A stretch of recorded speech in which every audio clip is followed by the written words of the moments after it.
Então, hoje a gente vai dar continuidade à unidade 7, que a gente começou ontem. Só que hoje a gente vai iniciar com a correção da primeira página das questões, até por uma questão de ficar como uma revisão do conteúdo. Então, a gente vai começar só corrigindo essas duas questões e vocês ficam responsáveis por todas as outras de fazerem sozinhos. Então, bora lá. Em 1864, o escritor Júlio Verne escreveu Viagem ao Centro da Terra. Nesse livro de ficção, deixa eu aceitar aqui. Nesse livro de ficção científica, um professor encontra um manuscrito registrado por um alquimista irlandês no século XVI. Que Professor, Oi.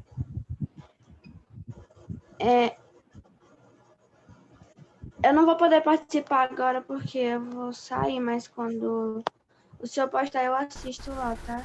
Tudo bem, sem problema.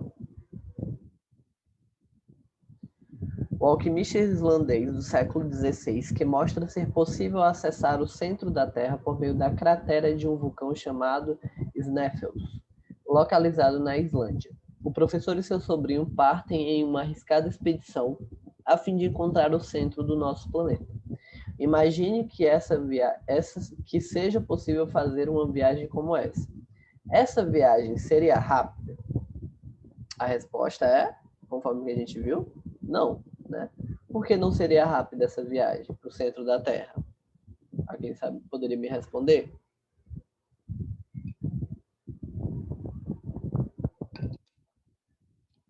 Por que não seria rápida?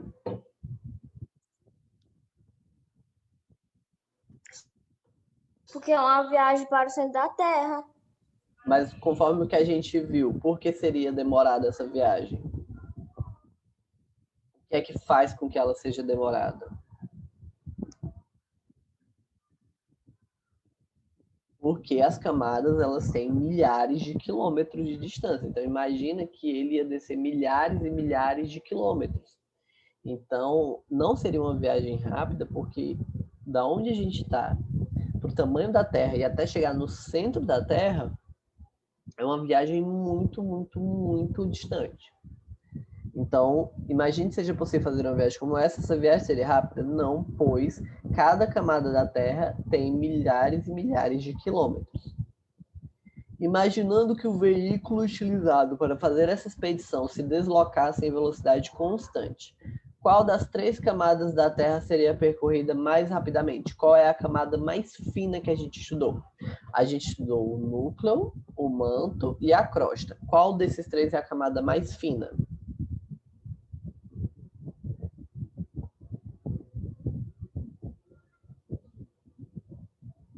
Hein? Maria Vitória, Maria Eduarda.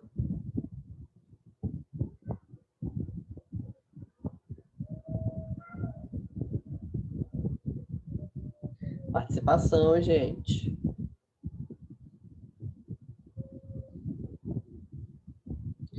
Gente, núcleo, manto e crosta. Qual é a camada mais fina da Terra? É o manto, o núcleo ou a crosta?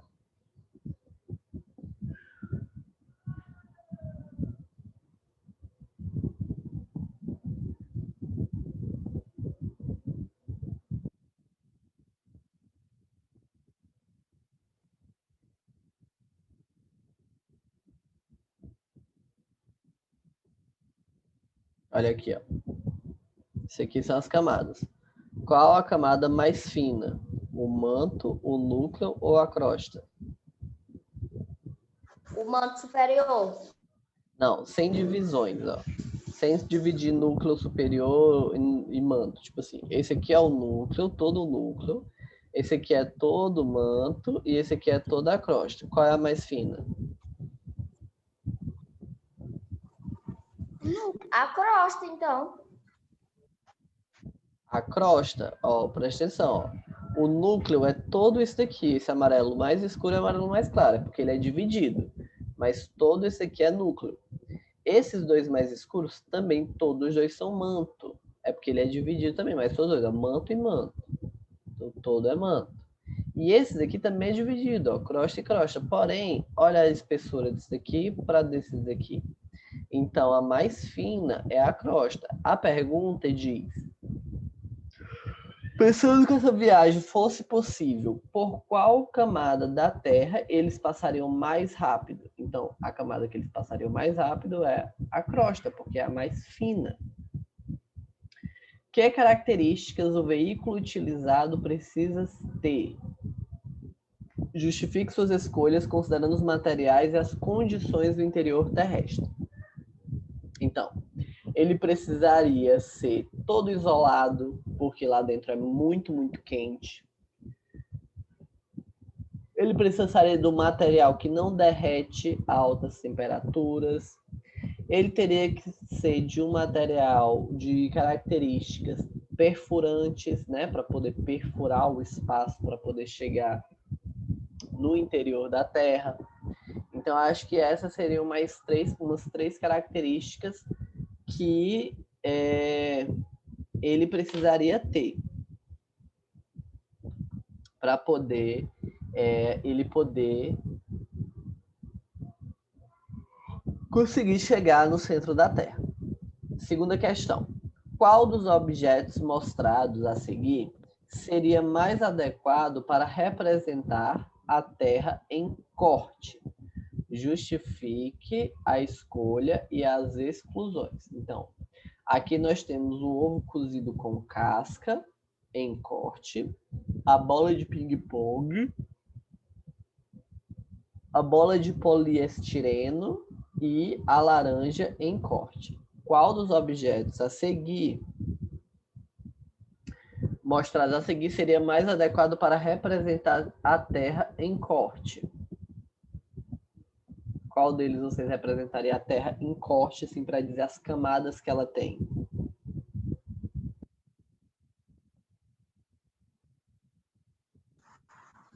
A laranja em corte. Por quê? Não sei. Porque a gente tem aqui as camadas. Ó. A casca da laranja seria qual camada da Terra? Podia ser o ovo também. Podia A ser, casca mas... da laranja seria a crosta. Isso, ó, vamos ver. Então, se na laranja, ó, podia ser o ovo também. Por quê? A casca do ovo seria o quê? A crosta. A laranja em si seria o quê?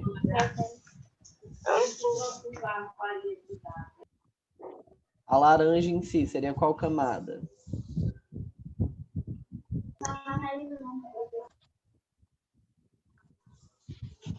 Hein? Sei não. O manto, gente. Seria o manto. E a clara aqui seria o manto. E o meio da laranja aqui seria o quê? O núcleo. O núcleo. E aqui a gema seria o núcleo. O núcleo. Então, poderia ser tanto o ovo quanto a laranja. Pronto. Agora as outras duas páginas é com vocês para responder. Agora a gente só vai dar... a gente vai ler esse texto e dar a introdução já à temática 2. Então, ciência na prática, a solidez do núcleo terrestre. Eu vou fazer com um pouco de participação de vocês. Eu quero que cada um leia um pouco. Então, quem vai começar vai ser a Maria Clara Luz. Ela vai ler esse primeiro parágrafo aqui. Aí depois a Maria Vitória lê aqui do início do segundo parágrafo até Fortes.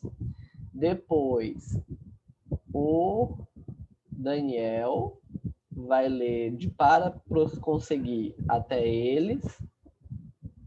Depois a Josiele, de os sismogramas até terminar o parágrafo. A Sofia lê só esse mais curtinho aqui. E a Maria Eduarda encerra. Deixa eu ver se foi todo mundo. Ficou só faltando, acho que só a Sampaio. Mas eu vou mandando vocês pararem para dar para todo mundo ler. A Sampaio lê junto com a Luz. Pronto. A Luz lê até terra e a Sampaio termina o parágrafo. Então pode começar. Cada um lembra das suas partes. Se não lembrar, eu vou falando. Então vai lá, começa. A Maria Clara Luz. A solidez do núcleo terrestre. Pesquisadores da Universidade Nacional Australiana acreditam que obtiveram evidências concretas que comprovam o estado sólido do núcleo interno. Continua, Maria Clara. A outra. Eles desenvolveram um método que detectou ondas sísmicas J, um tipo de onda que somente se propaga em meios sólidos no núcleo interno. Próxima. Em vez de procurar detectar a chegada direta das ondas J, que são fracas e difíceis se detectar, os pesquisadores coletaram dados de várias estações sismográficas de diferentes partes do mundo após terremotos fortes. Próximo. Acho que é o Daniel agora, né? Para conseguir detectar as ondas mais fracas, eles desconsideraram as primeiras 3 horas do sismogramas e coletaram dados entre 3 e 10 horas, depois da ocorrência dos terremotos mais fortes. Pode ler até aqui, ó. Os sismogramas obtidos nas diferentes estações foram comparados para medir a similaridade entre eles. Vai, continua. Agora o próximo. Acho que foi a Josiele. Com base nessa similaridade, eles construíram uma espécie de impressão digital das ondas sísmicas da Terra e com ela puderam detectar as ondas J, medir sua velocidade através do núcleo central e obter uma medida da rigidez dessa camada. Sofia. Os pesquisadores concluíram que o núcleo interno, apesar de sólido, é mais macio do que se imaginava e pode se deformar facilmente. Eles acreditam. Agora doar, para encerrar. Eles acreditam que conhecer o núcleo terrestre. Tá desligando o microfone. Peraí, professor. Eu estava com essa ali perto de mim. Eles acreditam que conhecer o núcleo terrestre seja importante, porque essas informações ajudam a entender como o planeta foi formado e como se transforma. Pronto. Então, o sismógrafo, que é o que ele está falando com essas ondas J, o sismógrafo ele faz ver se a Terra está mexendo, se vai ter terremoto, se vai ter um tipo de onda que vai gerar um tsunami, alguma coisa assim, ó. E ele é muito, muito sensível. Quando a Terra está paradinha, olha a linhazinha, ó, bem retinha. Se a Terra tremer um pouquinho, ele dá uma... A agulha dele, ó, dá uma mexidinha. Quando a Terra está tremendo muito, ó, ele mexe muito rápido. E é através dessa mexida dele que vai determinando os níveis de terremotos ou os graus de terremoto que vão acontecer se acontecer algum terremoto. Aí agora a gente vai dar a introdução à temática 2, sobre tipos de rochas que compõem o planeta. Lá no Google Sala de Aula já estava programado a atividade referente a isso, mas aí vocês vão ter um prazo um pouco maior, porque por conta da gente voltar presencial semana que vem, que vai estar divulgado ainda para vocês, né? Ainda vai ser informado direitinho. Aí como a gente vai voltar, então a gente vai estar vendo os assuntos pessoalmente. Então vamos lá. A origem das rochas. Aqui nas origens das rochas, a gente tem que o planeta Terra está em constante transformação. E isso acontece também com as rochas que constituem a crosta terrestre. Podemos dizer que as rochas se formam e se transformam constantemente no planeta. E isso significa que um tipo de rocha pode se transformar em outro. As transformações ocorrem por uma série de processos complexos e geralmente levam muito tempo. períodos da ordem de milhões de anos. Por isso, não são visíveis em uma escala de tempo curta, como a do período de uma vida humana. As rochas são formadas por um ou mais minerais e podem ser classificadas de acordo com a sua origem. Elas podem ser ígneas, sedimentares ou metamórficas. Então, aqui do lado, a gente consegue ver alguns exemplos de fragmentos de rochas. A gente tem um fragmento de andesito, que é uma rocha ígnea vulcânica, foi tirada de um vulcão. E aqui tem outra que é um fragmento de riólito, que é uma rocha ígnea vulcânica porosa, porque ela tem vários poros. Aqui nessa imagem, a gente tem um exemplo de um tipo de rocha ígnea vulcânica. Como assim, professor? Desse tamanho? É porque nessa ilha tinha um vulcão ativo há milhares de anos atrás, e ele ficava, quando diz que o vulcão é ativo, é quando ele tem erupções constantes, né? Então ele tinha uma atividade muito grande. E com o passar do tempo, a cada vez que liberava mais lava e mais magma de dentro dele, foi acumulando a quantidade, talvez o terreno fosse aqui por baixo, mais assim embaixo, e foi acumulando, até que chegou nessa altura de tanta lava com o passar do tempo. Então, existem sim rochas vulcânicas desse tamanho, conforme o período que o vulcão ele era ativo. Então, a gente começa hoje só pelas rochas ígneas. As rochas ígneas significa fogo, por isso que elas são chamadas de ígneas, porque do latim fogo, e as rochas ígneas elas são referentes a vulcões, a questões relacionadas ao magma, relacionadas à lava. Então essas rochas são originadas do resfriamento e da solidificação do magma.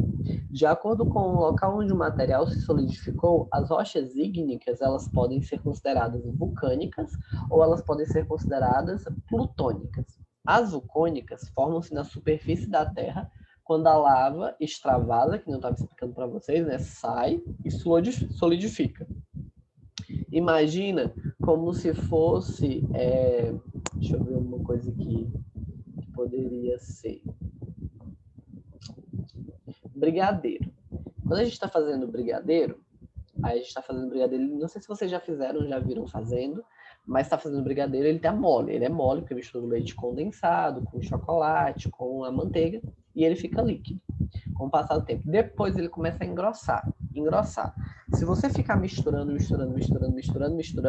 e transbordar, porque ferveu demais, e escorrer pela panela, com o calor da panela do lado de fora tá maior, assim, por conta do fogo, às vezes é capaz dele não chegar até lá embaixo. Ele secar e ficar uma bolinha pregada de chocolate queimado, assim, na lateral da panela. Até mesmo com leite derramado, às vezes acontece isso também. Então, quando fala que ele vai extravasar e solidificar rapidamente, é mais ou menos isso. A lava do vulcão sai, escorre pelo vulcão, mas ela está tão quente que com o passar do tempo que ela vai escorrendo, ela vai ao mesmo tempo escorrendo e solidificando. Então, essa rocha que vai formar, essa parte dura que vai formar, ela vai ficar tão dura que vai ser como se fosse uma pedra, de tão dura, depois que ela seca. E aí é chamada de rocha vulcânica. O andesito, as pedras pómenes e o basalto são exemplos de rochas vulcânicas, que aí são rochas que ocorreram esse processo de solidificação. As rochas vulcânicas costumam conter cavidades, como buraquinhos, formados por gases que ficam presos no interior do resfriamento, porque como está muito quente, fica como se fosse evaporando e criando gases. E aí elas têm cheios de buraquinhos, porque elas endurecem muito rápido antes dos gases serem liberados. Já as rochas plutônicas, elas são formadas quando o magma se solidifica lentamente e abaixo da superfície terrestre, não acima, e a muitos quilômetros de profundidade. Normalmente, eles ficam parecendo uma rocha maciça, muito grudada, sem gases, porque aí dá tempo dos gases se eliminarem, e aí ela não tem buraquinhos. E um dos exemplos desse é o granito. As rochas plutônicas, elas costumam ser maciças, resistentes e com cristais formados. Olha aqui um exemplo de granito, que é como, por exemplo, a mesa de granito, então pedra de granito que tem balcões de cozinha. Às vezes são essas pedras e elas são constituídas de minerais como quartzo, feldspato e mica. São 3 tipos de pedras. As rochas são fundamentais para a civilização humana, tanto na construção de casas, edifícios e monumentos, como na extração de minerais. As rochas ígneas, em particular, são amplamente utilizadas na construção civil, em pisos, revestimentos de paredes, tampos de pias, de banheiros e de cozinhas, em calçamento de ruas e como um dos componentes do concreto. Esse tipo de rocha é muito utilizado também para a confecção de objetos esculpidos de decoração, como, por exemplo, a estátua A Justiça, que foi criada em 1961, que é localizada no Supremo Tribunal Federal, que é constituída de granito, que é uma rocha plutônica. E pedra tem uma vantagem de rochas, é que elas não se desfazem com tanta facilidade, elas vivem durante milhões de anos. Então, só com o tempo pode acontecer dela quebrar, alguma coisa assim, mas dependendo do artista que fez, ele fez de uma forma que ela pode ser restaurada. Então, a nossa aula de hoje era isso, até aqui. Na aula da semana que vem, a gente vai ver um pouco sobre rochas sedimentares e sobre rochas metamórficas, que são as outras 2 rochas que a gente ficou faltando estudar. Certo? Eu vou só abrir agora aqui para poder fazer a chamada de vocês, apesar de que eu vou botar presença em todo mundo, porque a aula de hoje à tarde, por ser fora do horário, ela não era obrigatória para estar presença ao vivo. Vocês poderiam ter assistido depois, mas eu vou marcar a presença de quem já está aqui e com os demais eu converso depois.